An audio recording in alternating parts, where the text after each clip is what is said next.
তুই তো আমাকে চিনিস। আচ্ছা, কোন কোর্স তোর, মানে কোন ডিপার্টমেন্ট?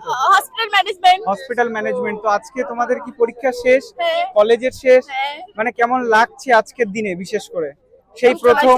গ্রাজুয়েশন কমপ্লিট হয়ে গেল, তার জন্য একটু আনন্দ লাগছে, বাট বন্ধুদেরকে মিস করবো, তাই জন্য একটু কষ্ট লাগছে। আচ্ছা, আবার তো তোমাদের কাছে সুযোগ আসবেই, তখন এক জায়গায় হয়ে যাবে। শেষে তোমরা আসছো তো? সেই হওয়াটার মধ্যে অনেক পার্থক্য, আচ্ছা। কারণ অনেকেই জবের জন্য বাইরে যাচ্ছে, সবাই তো আর একসাথে থাকছে না, ডিফারেন্ট লোকেশনে তারা শিফট হয়ে যাচ্ছে, তো সেম ফিলিংসটা আর আসবে না একদমই। যে এখন বর্তমানে ব্রেনওয়্যারে যারা সেকেন্ড ইয়ার বা থার্ড ইয়ারে আছে, তারাও আজ থেকে 2-3 বছর পর তোমাদের মতো পাস আউট হয়ে যাবে, এই দিনটা তাদেরকেও দেখতে হবে। তো তুমি তাদের জন্য কি মেসেজ দেবে?